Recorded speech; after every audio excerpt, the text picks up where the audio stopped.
오늘 설교 목적을 여러분에게 먼저 말씀드립니다. 오늘 설교 목적은 세 가지예요. 첫 번째는 뜻을 반듯하게 세우는 데 목적이 있어요. 우리 인생에 있어서 뜻이 없는 사람이 어디 있겠어요? 목적이 없는 사람이 어디 있겠어요? 그럼에도 불구하고 그 목적과 뜻이 바른가라는 것을 다시 한번 생각해보고 뜻을 반듯하게 전심으로 세우게 만드는 데 목적이 있어요. 두 번째는 뜻을 세우다라고 한다면 그 뜻을 어떻게 이루지? 그 뜻을 어떻게 이룰 수 있지? 라고 하는 것을 손에 잡히듯이 알게 하는 데 목적이 있어요. 세 번째는 그렇게 뜻이 세워지고 뜻을 이루는 방법이 알았다 할지라도 흔들리는 인생이 있거든요. 아하, 여기에서 흔들리는 거구나. 여기에서 넘어질 수 있구나라는 그 지점을 알게 해서 반듯하게, 꿋꿋하게, 바르게 뜻을 세워서 가게 만드는 데 설교 목적이 있습니다. 그 모든 일에 우리의 전심, 전부 든 마음이 쓰여진다는 것 함께 확인하기를 원합니다. 저를 한번 보실까요, 여러분? 여러분에게 한번 물어볼 테니까 마음으로 한번 대답 한번 해보세요.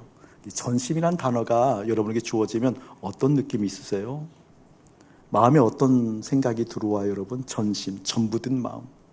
그러니까 무엇인가 하나의 목적이 설정되어지면 거기에 전심을 쓸 수 있는 게 과연 인간인가? 과연 그럴 수 있는가? 여러분 어떤 목적이 설정됐을 때 거기에 대해서 전심을 썼던 경험들이 있죠? 전부의 마음을 다 드린 적이 있잖아요. 그때 어떤 결과가 나왔어요? 그 일이 이루어졌나요? 이루어지고 나서 여러분의 존재에는 어떤 반응들이 있었죠? 대부분 번아웃 되어지죠. 탈진하죠. 그러니까 우리가 무엇인가 목표가 설정되어져서 그 목적을 향해서 한 걸음 두 걸음 걸어 나갈 때 전심을 다 쓰게 되어지면 대부분 탈진해요. 번아웃 되어지죠. 그러니까 전심이란 단어가 주어진다라고 한다면 그 느낌들이 긍정적이기도 하지만 부담스러워요. 굉장히 부담스럽죠. 힘겹죠. 어렵죠. 어떻게? 라는 생각이 들게 되어지죠. 과연 전심을 쓸 수 있는 건가? 전심을 다하여서 이 일을 할 수 있는 건가? 라고 하는 마음에 큰 부담이 있지요. 근데 여러분이 목사님에게 목사님은 전심이라는 단어가 주어질 때 어떤 느낌이에요? 라고 물어보면 저는 그냥 정말 망설임 없이 환희요.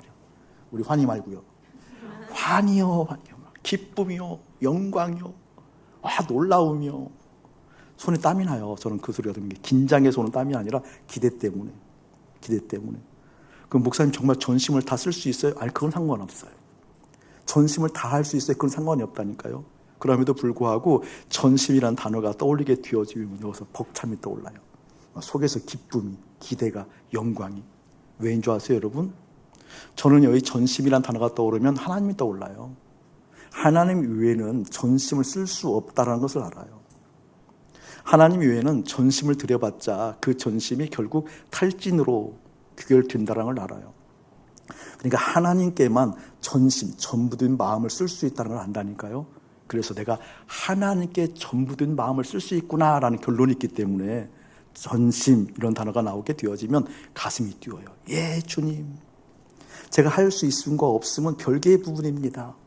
내가 전심으로 주님께 나갈 수 있는 인생 된다라는 생각만 해도 가슴이 벅찹니다. 예, 주님. 이렇게 할 수 있다니까요. 오늘 그것을 함께 하자고, 함께 경험하자고, 함께 그 길에 나가자고 오늘 설교하는 거예요.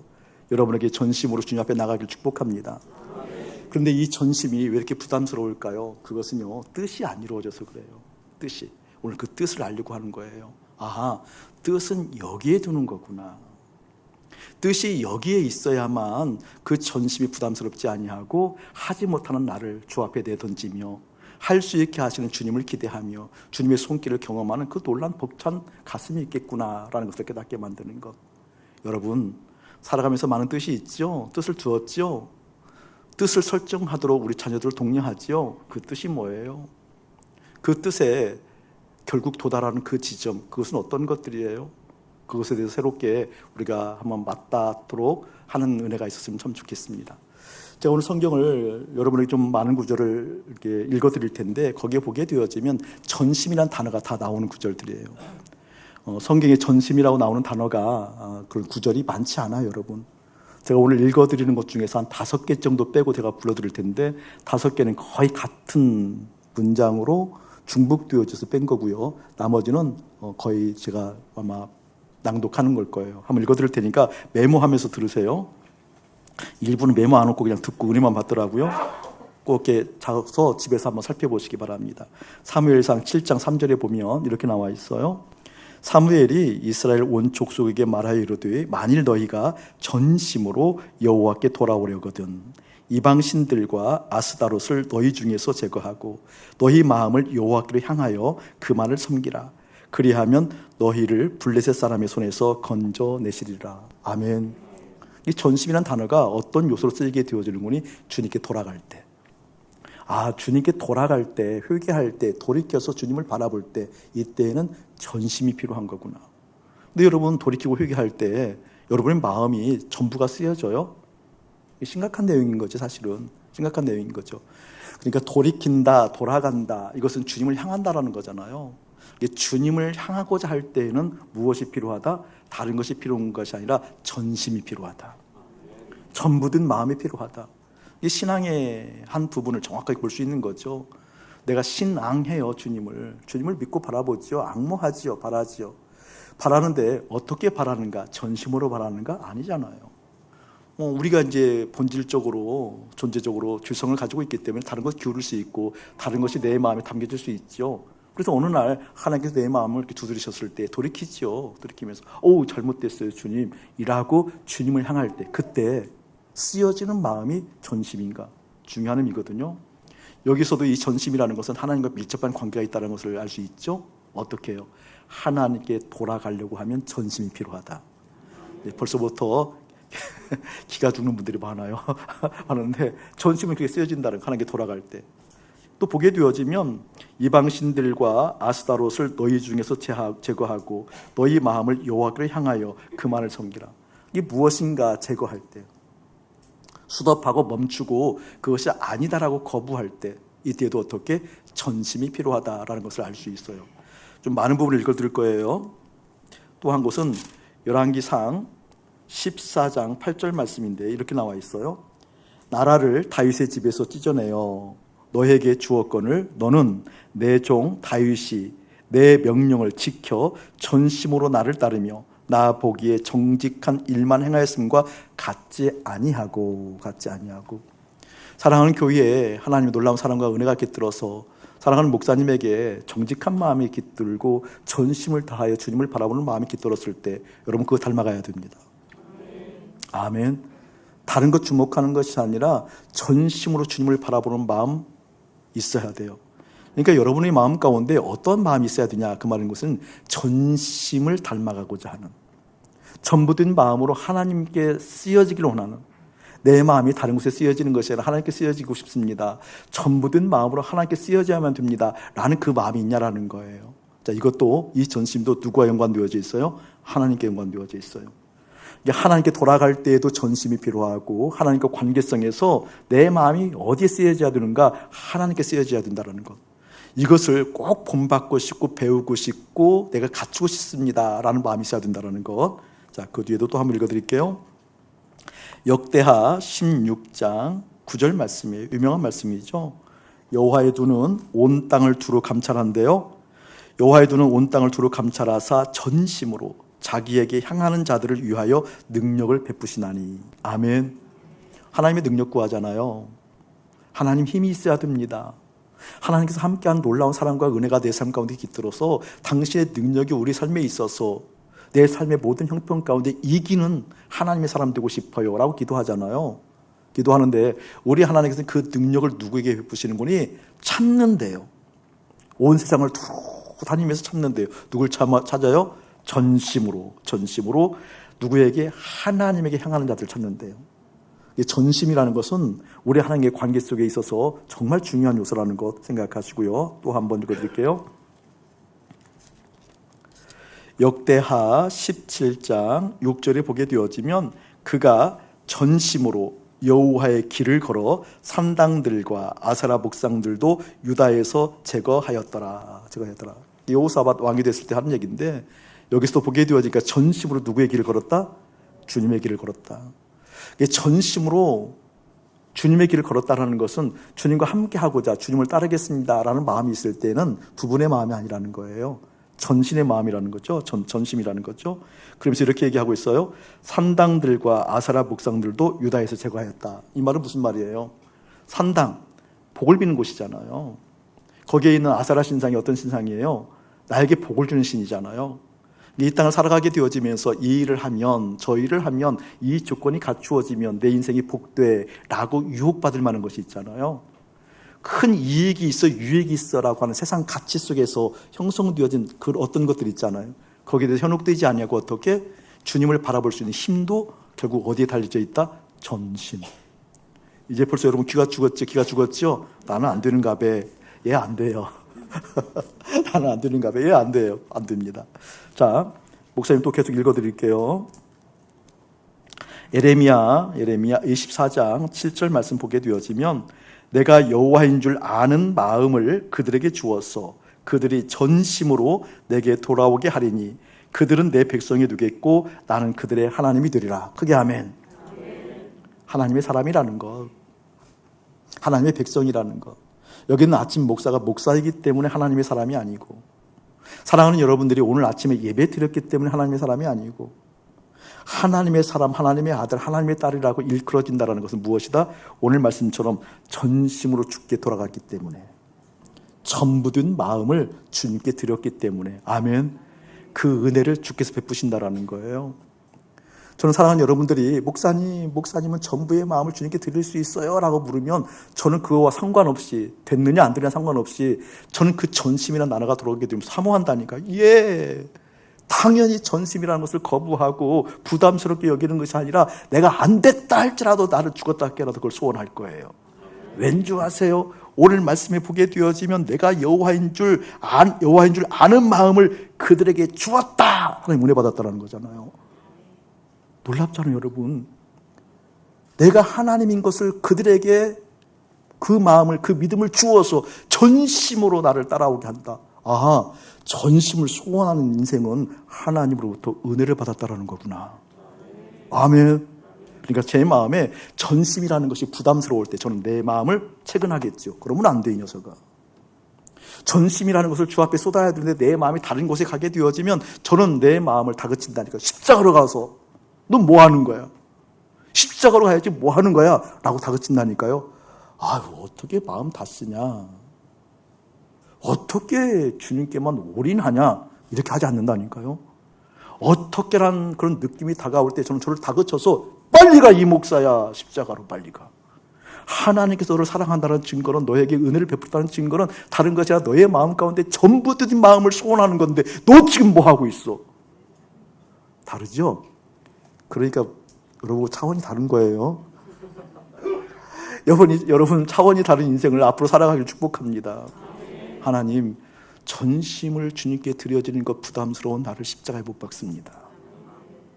전부 든 마음을 주 앞에 써야 된다는 것을 그렇게 힘들고 어려워하는 나를 십자가에 못 박습니다. 내가 하나님의 자녀라는 것, 하나님의 놀라운 사랑과 은혜가 있겠든 하나님의 의지가 있겠든 하나님의 사람이라는 것, 그걸 확인할 수 있는 마음, 전부 든 마음으로 주님을 소원하게 해주십시오. 아멘. 또 읽어드릴게요. 아직도 많이 남았어요. 에스겔 44장 5절에 보게 되어지면 여호와께서 내게 이르시되 인자야, 너는 전심으로 주목하여 내가 너에게 말하는 바. 아, 하나님께서 말씀하시는 말을 어떻게? 전심으로 들어야 되는 거구나. 이 시간 예배드리는 이곳에서 딴 생각하는 여러분들을 주의 이름으로 위로합니다. 예배드리는 이곳에서 딴 생각에 깃들어서 딴 생각 때 기로하는 여러분들을 주의 이름으로 위로합니다. 우리 주님께서 말씀하셔요. 전심으로 주께서 말씀하시는 바, 그것이 무엇인지 귀 기울여라. 그렇지 못한 나를 십자가에 못 박고, 하나님, 예배 드리는 이 공간에서 진짜 딴 생각하는 내가 도대체 뭡니까? 하나님 거룩한 말씀이 선포되어지고 주님을 찬송하는 이 순간에도 딴 생각, 가족 생각, 딴 생각, 돈 생각, 딴 생각, 아름답지 못한 생각을 하고 있는 나는 도대체 뭡니까? 라고 다시 한번 주님 앞에 마음 돌이키는 여러분, 그 인생 가운데 어떻게 하나님께서 너는 내 백성이다, 너의 삶 가운데 내 능력과 내 삶을 주겠다라고 말씀하시는 그 음성이 들려야 되지 않겠어요? 아멘. 자, 또 읽어드립니다. 스바냐 3장 14절. 시온에 따라 노래할지어다. 이스라엘아 기쁘게 부를지어다. 예루살렘에 따라 전심으로 기뻐하며 즐거워할지어다. 누구를? 하나님을. 여러분 자녀가 그럴 리는 없겠지만 서울대 법대로 수석으로 입학했어요. 이 싸한 것 보니까 상처다.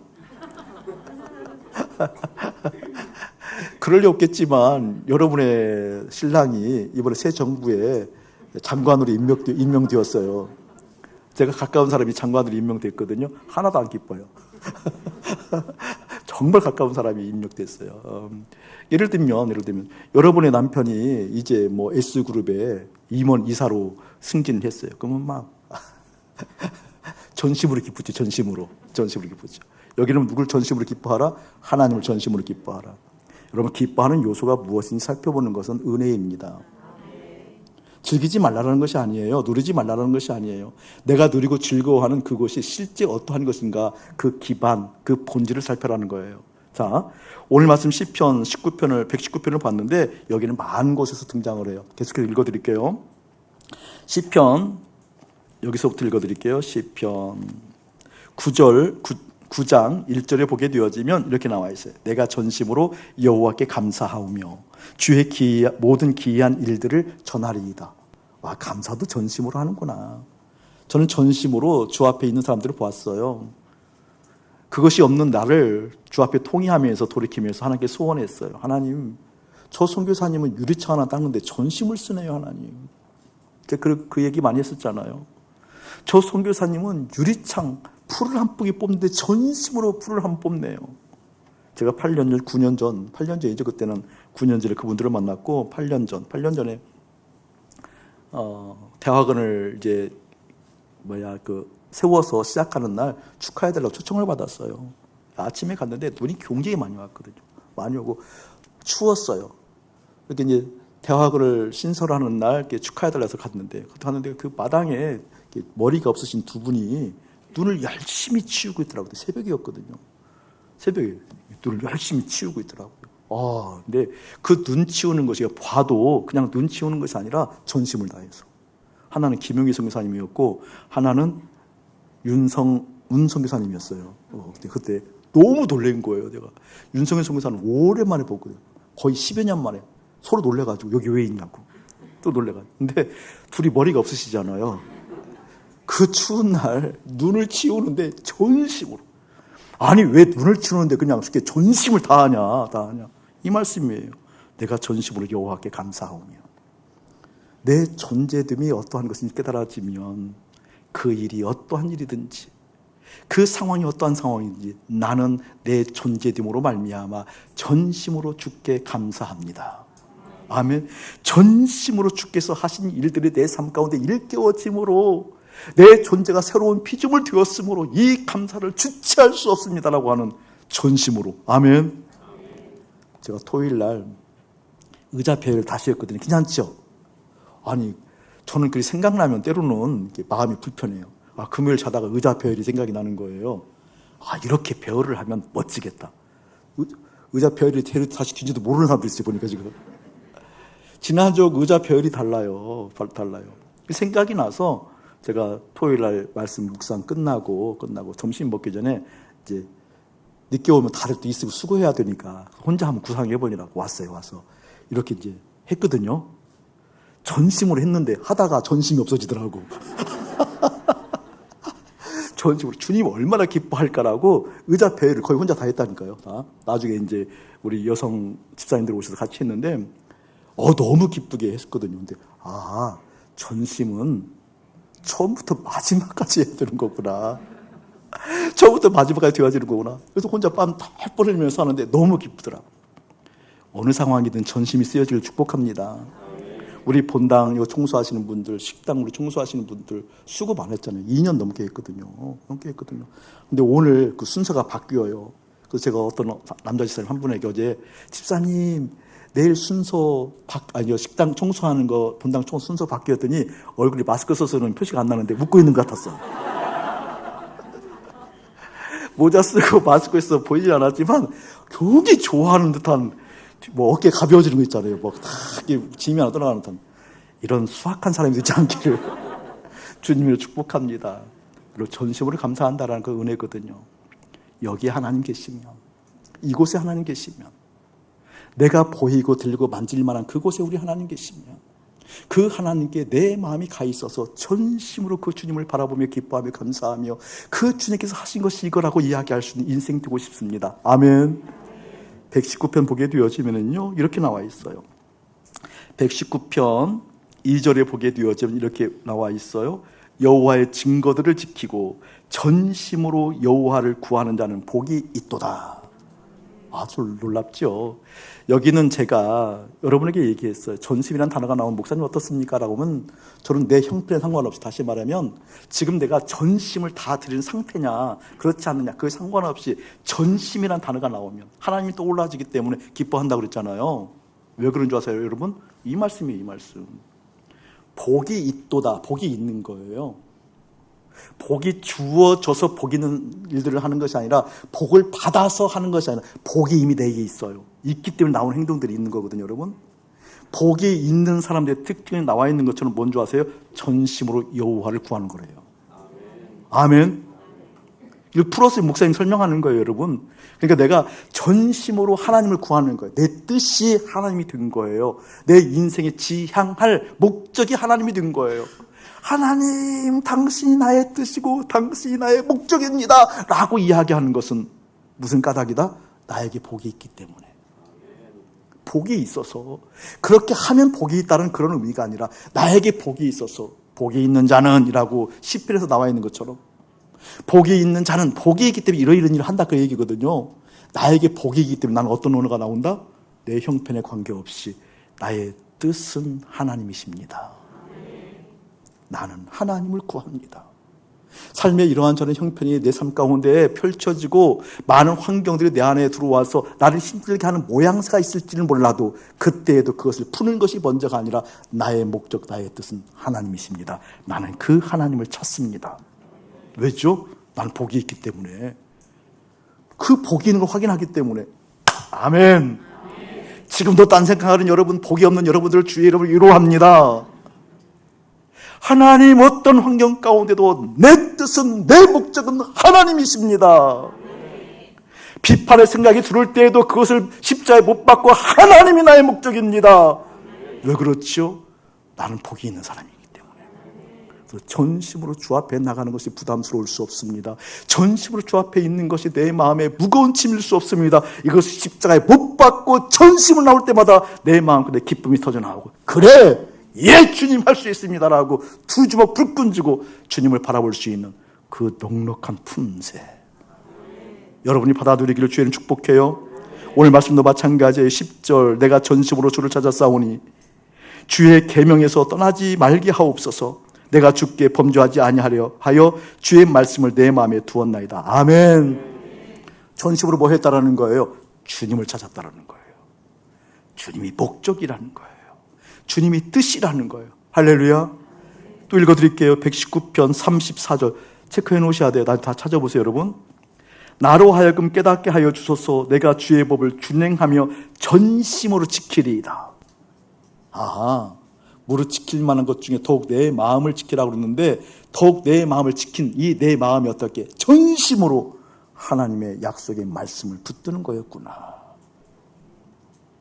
이러한 저러한 가치보다, 이러한 저러한 논리와 이론보다 하나님의 말씀을 붙들고 지키는 거였구나. 아멘.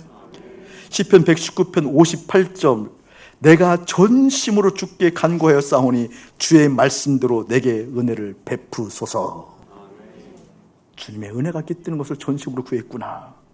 시편 119편 69절 말씀, 교만한 자들이 거짓을 지어 나를 치료하여 싸우나 나는 전심으로 주의 법도를 지키리이다. 아멘. 문제를 방어하느라 상황과 염려를 풀려고 노력하는 것보다 어떻게 전심으로 나는 주의 법, 주의 말씀, 주의 뜻, 주님이 목적 되어서 나는 그 주님을 찾습니다. 시편 119편 145절 말씀, 여호와여 내가 전심으로 부르짖었사오니 내게 응답하소서. 내가 주의 교훈들을 지키리이다. 아멘. 중요한 의미가 내포되어져 있어요. 이 부분을 좀 더 설명을 하려고 그래요. 저를 한번 보실래요, 여러분? 이런 고로 목사님에게 있어서 전심이라는 단어가 나오면 가슴이 뛸 수밖에 없다라는 거예요.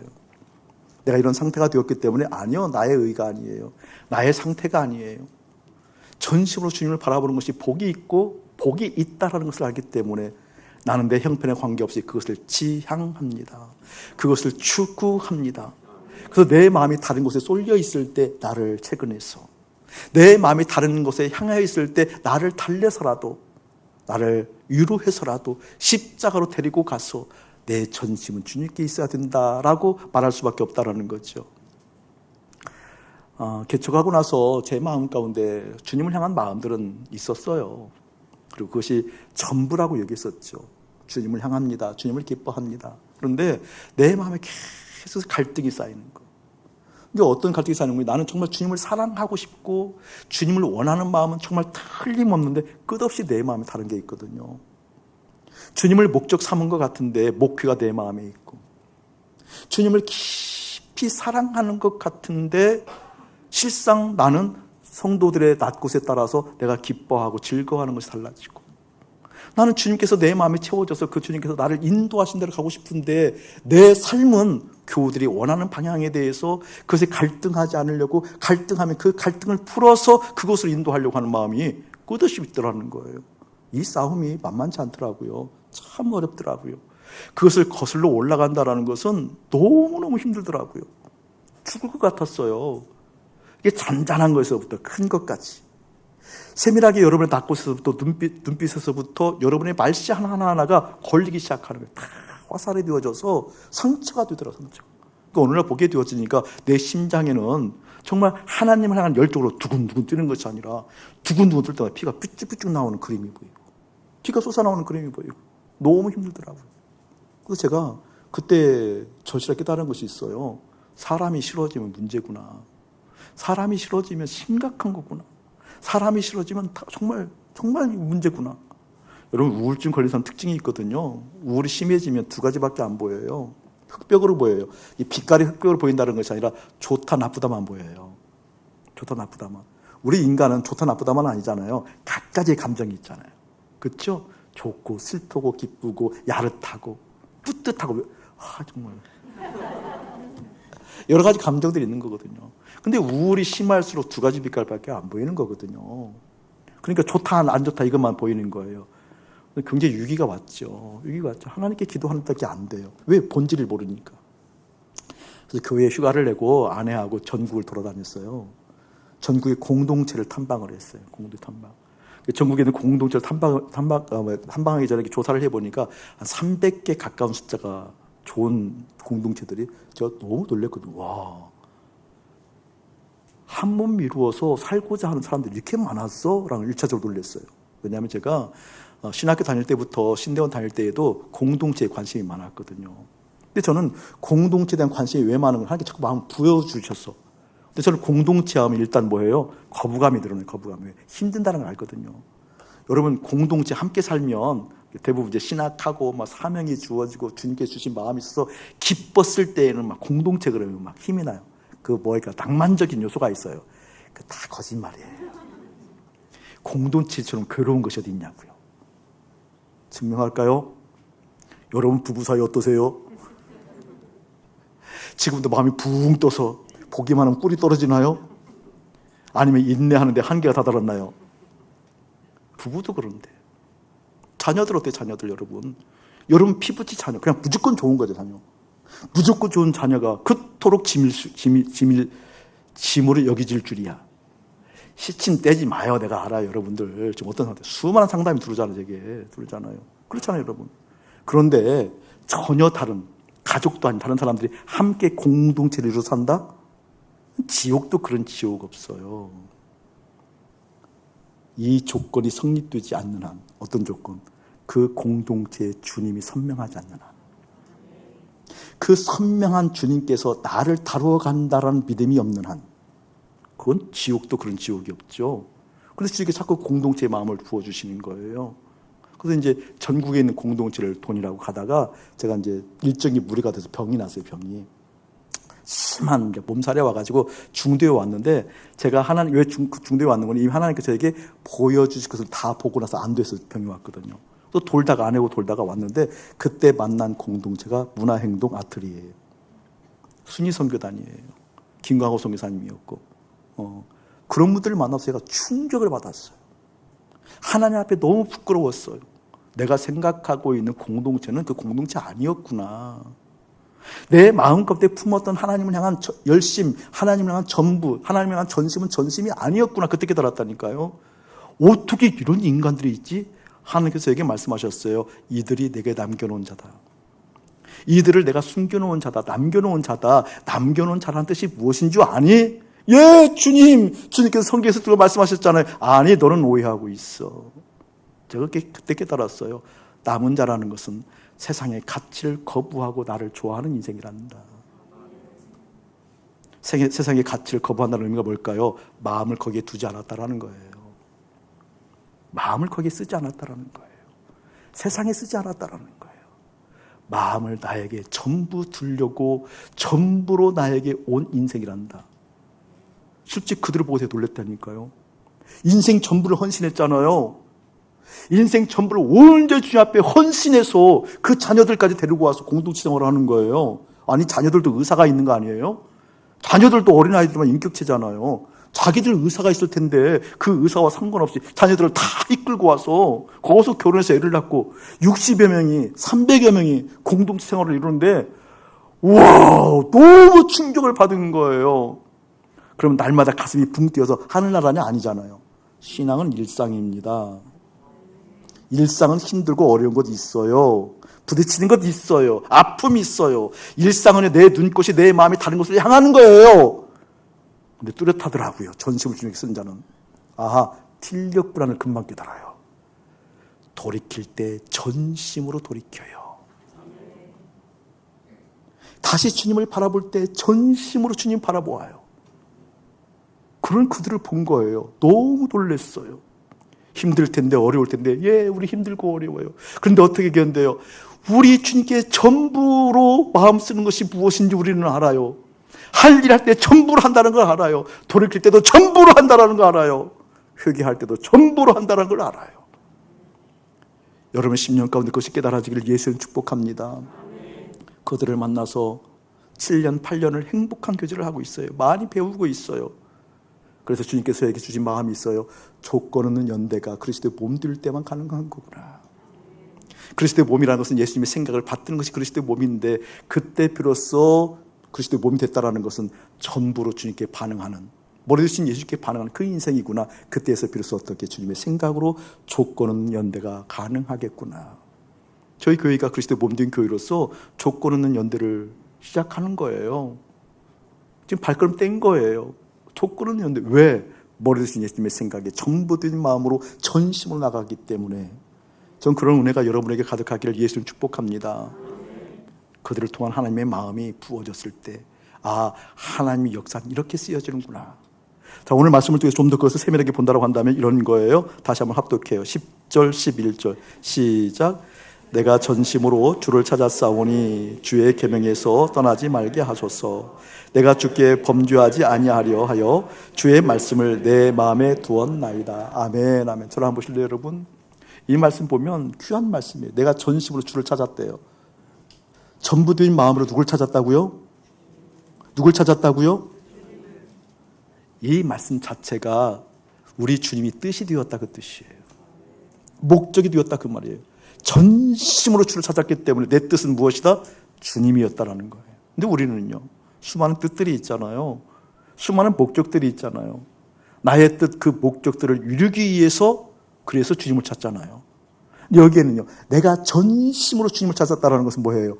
내 뜻은, 내 목적은, 내 비전은, 내 꿈은, 내 인생의 목적과 목표는, 내가 가야 할 바는, 내가 지향하고 걸어갈 그 길은, 내가 기어이 깃발을 꽂아야 할 그곳은 다른 것이 아니라 내 사랑하는 전부 되신 주님입니다. 뜻이 되었더라는 거예요. 그런 거로 이제 결정하셔야 돼요. 돌이키기로. 내가 깃발 꽂기로 작정했던 그 뜻으로부터 돌이켜야 돼요. 내가 이루어야 되겠다고 작정한 그 뜻으로부터 돌이켜야 돼요. 내 목적은 하나님입니다. 전심으로 그 하나님을 찾습니다. 전심으로 그 하나님을 목적되어 내 인생을 품습니다. 아멘. 여러분, 전부된 마음이 아닌 것을 스스로 위로하고자 예배드리는 것 보고 간음이라고 그래요. 전부 된다는 것이 너무나 부담스러워서 다른 기타의 것들로 열심히 부리는 것 보고 그것 보고 진짜 교만이라고 그러는 거예요. 이제 돌이켜야 돼요. 전심으로 그 어떠한 것보다 당신이 나의 뜻입니다. 당신이 나의 목표입니다. 아멘. 뒤에 나와 있는 말이 기가 막힌 말이거든요. 전심으로 주를 찾아 싸우니 주의 계명에서 떠나지 말게 하옵소서. 보세요 여러분. 뜻이 정해졌어요. 뜻이 뭐예요? 주님이에요. 내가 찾는 목표가 정해졌어요. 누구예요? 하나님이에요. 내가 다달아야 될, 내가 끊임없이 걷고 또 걸어서 깃발에 꽂아야 할 그 목표, 그게 누구예요 여러분? 하나님이에요. 어떻게 그 지점에 도달하는가? 어떻게 그 뜻을 이룰 수 있는가? 그게 바로 말씀이다, 그 뜻이에요. 우리의 인생에 있어서, 삶에 있어서 뜻은 하나님이시고 그 뜻된 하나님을 어떻게 만날 수 있고 찾을 수 있는가? 그게 바로 말씀이다, 그 뜻이에요. 말씀에 귀 기울이고 그 말씀에 여러분 마음 생각 쏟기를 예수 축복합니다. 그래서 통으로 들으라는 거예요. 그 말씀을 되새기라는 거예요. 그 말씀의 뜻이 무엇인지 일깨움 받으라는 거예요. 그것을 쉽게 설명하기 위해서 23절, 24절을 한번 읽어볼게요. 시작. 고관들도 앉아서 나를 비방하여 싸우나 주의 종은 주의 율례들을 작은 소리로 읊조렸나이다. 주의 증거들은 나의 즐거움이요 나의 충고자이니이다. 아멘. 좀 성경을 보면 때로는 이렇게 마음이 막 뭐라 그럴까 장난스러울 때가 있어요. 장난스러울 때 진지하지 않다라고까지는 얘기하지 못하지만 하나님 말씀을 들으면서 이렇게 장난스러울 때 막 유머가 조금 장난스러운 때도 좀 이렇게 치우쳐서 장난스러울 때가 있어요. 저는 이런 말씀을 들으면 장난기가 돋아요. 하나님 앞에 장난기가 특별히 이렇게 읊조렸다 이런 말 들었을 때 여러분 읊조리다라는 것은 여러분은 항상 거룩하기 때문에 항상 거룩한 것만 생각하잖아요. 읊조린다 그러면 여러분은 그냥 탁 떠오르는 단어가 되새긴다. 하나님의 말씀을 되새기고 묵상하고 거룩한 양반들은 꼭 그런 것만 생각하거든요. 제가 거룩하지 않다라는 얘기가 아니라. 근데 이것은 원어를 보면 읊조린다는 단어가 되새긴다, 묵상한다 맞아요. 근데 어떤 단어가 더 의미가 더 큰 거군요. 사실은 궁시렁거린다. 궁시렁거리는 거 있잖아요, 여러분. 궁시렁거릴 때에는 좋을 때 궁시렁거려요? 불만스러울 때 궁시렁거려요? 여러분 자녀들 많이 보잖아요. 여러분들이 좋은 얘기를 해주는데 자녀들은 어떻게 해요? 궁시렁거리잖아요. 여러분 남편들이 아내에게 좋은 얘기를 했는데 아내들이 어떻게 해요? 목사님 궁시렁거리다니 한 대 때려요. 이렇게 얘기하는 사람들 많지만 궁시렁거린다는 게 어떻게 불만스러울 때 나오는 거거든요. 다시 읽을게요. 고관들도 앉아서 나를 비방하여 싸우나 주의 종은 주의 율례들을 작은 소리로 궁시렁거렸나이다.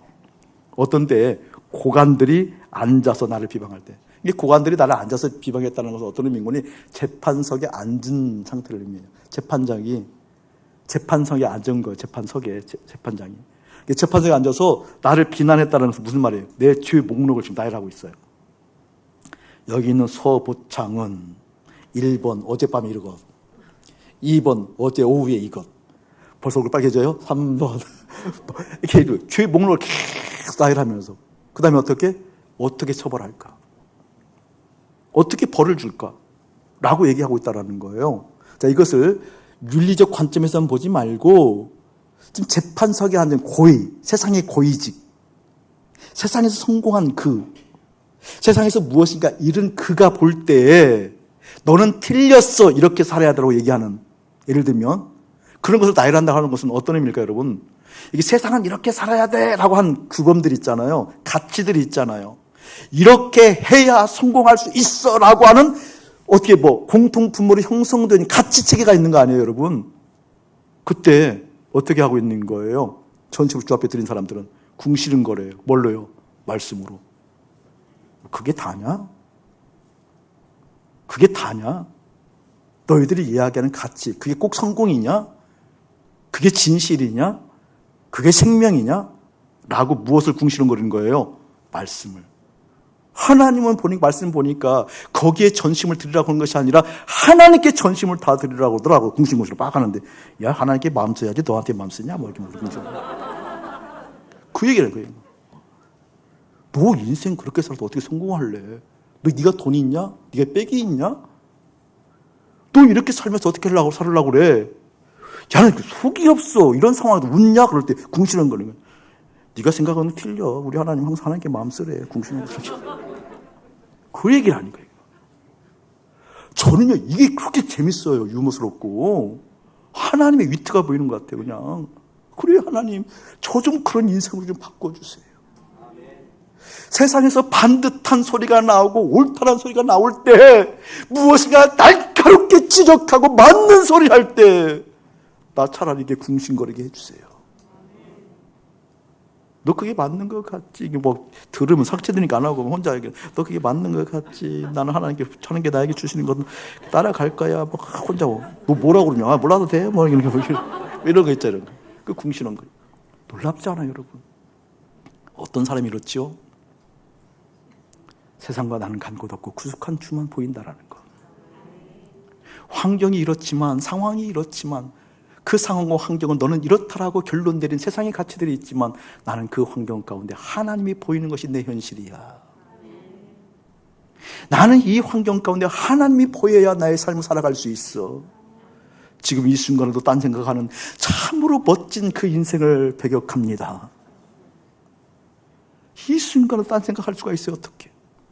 어떻게 이 순간에도 재정적인 걱정, 앞날의 걱정, 헤쳐나갈 걱정, 관계의 걱정, 돌이킬까 말까 하는 걱정하시는 분들이 여기에도 있거든요. 아니요.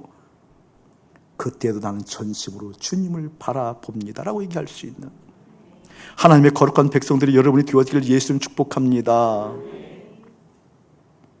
시간이 좀 흘러갔지만 더 하고 싶어요. 오늘 역대하 16장이 보게 되어지면 우리 하나님께서 온 땅을 두루 감찰하신대요. 그 얘기를 다시 한번 읽어드릴게요. 역대하 16장 9절에 보게 되어지면 이렇게 말하고 있었잖아요. 여호와의 눈은 온 땅을 두루 감찰하사 전심으로 자기에게 향하는 자들을 위하여 능력을 베푸시나니 이 일은 왕이 망령되이 행하신즉 이후부터는 왕에게 전쟁이 있으리라 하며. 이게 중요한 말이거든요. 우리 하나님께서 온 땅을 두루 다니면서 감찰하셨대요. 찾았대요. 살펴보았대요. 자세하게 조사했대요. 무엇을 조사했는 거니? 전심으로 하나님을 향하는 자들이 누구인가 보았대요. 아멘. 근데 이 역대하 16장 배경이 재밌어요. 이건 자주 인용하는 본문이니까 아시는 분들도 많이 있잖아요.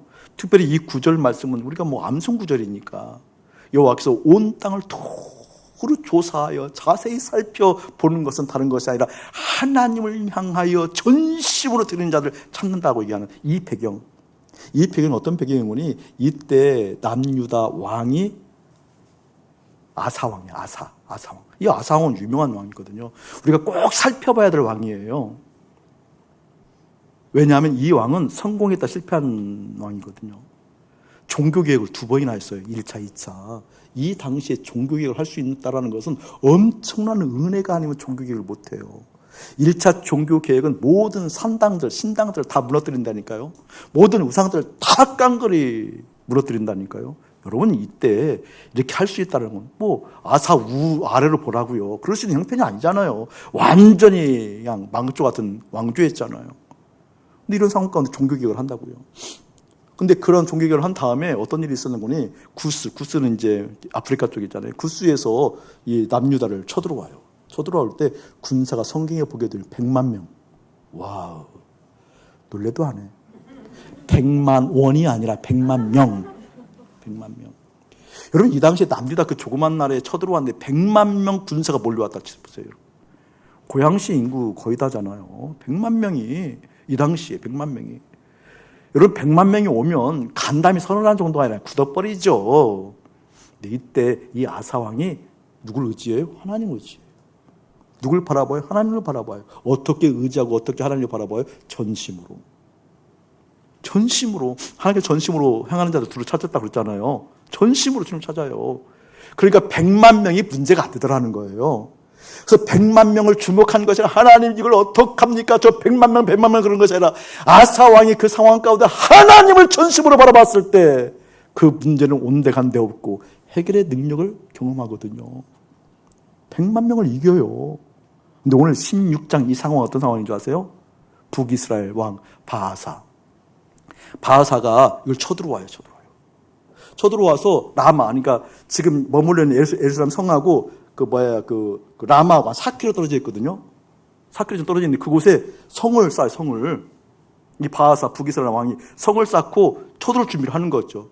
그리고 백성들이 이 아사 왕하고 교류하지 못하도록 막는 거죠. 그러니까 깜짝 놀랐어요. 누가? 아사가. 깜짝 놀랐어요. 깜짝 놀랐다라는 것은 좀 직설적으로 더 깊이 얘기하면 두려웠어요. 두려웠다는 걸 좀 더 깊이 얘기하면요. 하나님은 온데간데 없고 무엇이 보였다라는 거예요. 바하사 왕이 성벽을 쌓고 백성들 교류하지 못하는 것이 너무 놀란 거예요. 두려웠던 거예요. 어떤 사람이 두려워하고 있는 거예요? 100만 명도 거뜬히 이겼던 아사가 지금은 어찌도인지 몇만 명 되지도 않는 그 숫자, 실제 이루어지지 않은 일, 그것을 보고 놀래 자빠졌다는 거예요. 그래서 겁이 덜컥 나서 아람으로 찾아가, 아람 나라로. 아람 족속에 찾아가서 아람 군대 파병을 요청해요. 나 좀 구해달라. 저 북이스라엘 바하사 왕이 찾아왔던 그 성을 못 지게 하고 그걸 무너뜨려달라. 실제 아람 군대가 와서 그걸 무너뜨려요. 그리고 그때 그 성벽을 쌓던 모든 자재들을 가지고 그때 미스바 광장을 이렇게 만들어요. 그때 아사가 그때 만들어요. 근데 이걸 보고 하나님께서 하신 말씀이 9절 말씀이에요. 그걸 보고 뭐라고 얘기하는 거니? 여호와의 눈은 온 땅을 도로 감찰하사 전심으로 자기에게 향하는 자들을 위하여 능력을 베푸시나니 이 일은 지금 했던 네가 이 일은 100만 명도 물리쳤던 나를 의지해서 물리쳤던 내가 그 믿음으로 온데간데 없고 아람 군대를 의지해서 이긴 것처럼 보이는 이 일은 왕이 망령되이 행하였은즉 이후부터는 왕에게 전쟁이 있으리라. 아람도 붙여준다 그랬거든요. 근데 아람이 오히려 쳐서 곤란을 겪어요. 여러분 왜 이 일이 왜 있냐고요.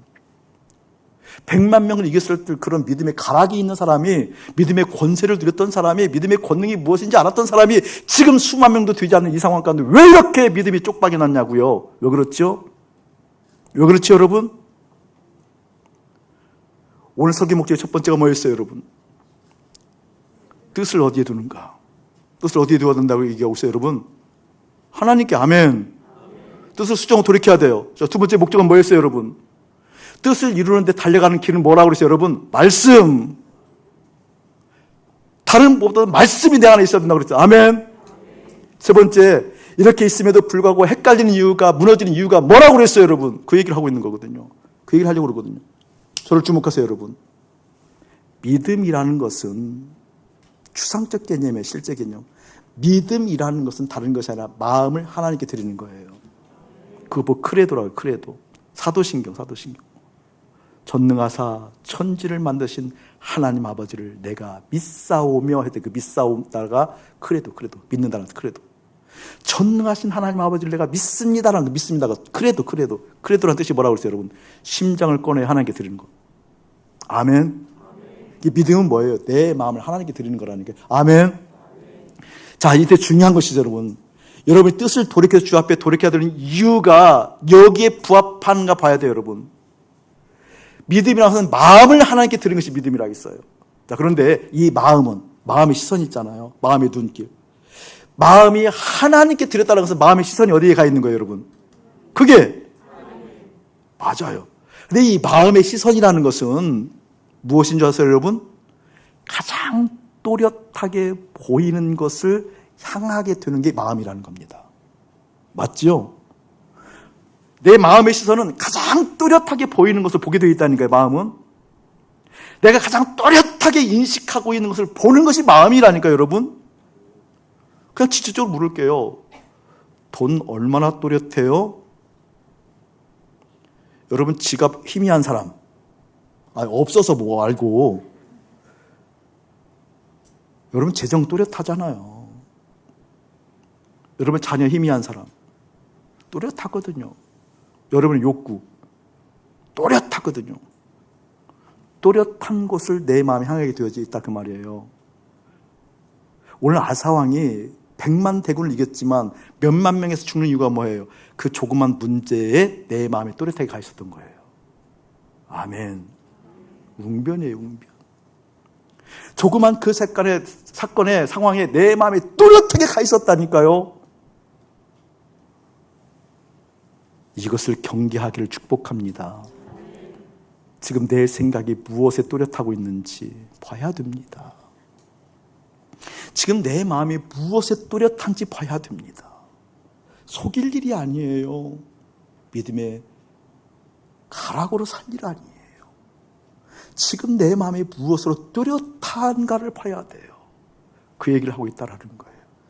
너희들의 삶에서 100만 대군을 이겼던 자들이 몇만 명에도 꼬꾸라질 수 있는 이유는 지금 마음이 또렷한 그것을 분별하지 못한 까닭이니라. 어느 때이든 그 상황에서도 전심을 주님 앞에 드려, 전심이 주 앞에 가 있어 그 상황, 사건 가운데 하나님이 현실되길 원합니다 라고 얘기하는 믿음의 장수들이 여러분이기를 주의 이름으로 축복합니다. 아마 그런 노력들을 많이 해봤을 거예요. 어떤 사안에 대해서 십자가 죽으려고 노력했던 거. 나는 이 부분에서 왜 이렇게 해결하지 못하고 헤어나지 못하는 걸까? 십자가에 죽고 또 죽는 경험들 많이 했잖아요. 여러분, 그 노력도 귀하지만, 정말 귀하지만 여러분의 존재가 주 앞에 먼저 주기를 축복합니다. 꼭 축복합니다. 정말 여러분, 주님만 남아요. 결국 지금 주님이 생각이 어려우신 분들은 끝까지 어렵거든요. 여러분의 뇌세포, 전두엽에 기억된 문장들이, 말씀들이 여러분이 아니에요. 여러분의 전두엽에 새겨진 것은 수많은 것들이 있어요. 그것이 무의식으로 잠겨져 있는 것은 수많은 것들이 있어요. 지금 생각에 남아있는 그것이 중요해요. 지금 마음에 남아있는 그것이 중요해요. 십자가에서 죽어 전심으로 주 앞에 드려지기를 원합니다 라고 기도하는 여러분 되기를 원하고, 어떻게 전심으로 설 수 있어? 라는 것이 십자가에서 죽고, 그래 하나님의 은혜를 받은 자들은 전심으로 주 앞에 나가는 자들이지, 그 주님의 사람이지, 네 주님 제가 그래야 돼요 라고 얘기하고, 전심이 주 앞에 가 있기를 원하는 사람들은 십자가에서 죽음을 통해서 이루음 받기를, 이루어지는 것을 경험하기를 주의 이름으로 축복합니다. 이제는 우리 주 예수 그리스도의 은혜와 우리 아버지 하나님의 극진하신 사랑하심과 성령 하나님의 감화감동 교통하심이 전심으로 뜻을 세우고 세운 뜻을 말씀으로 이루어가며, 이러한 때 저러한 때 상황에 따라 움직이는 인생이 아니라 어떤 상황과 환경 가운데도 그것이 주님이 현실 되어져야 됩니다 라고 이야기하는 거룩한 백성들 가운데 이대로부터 영원토록 함께 할지어다. 아멘.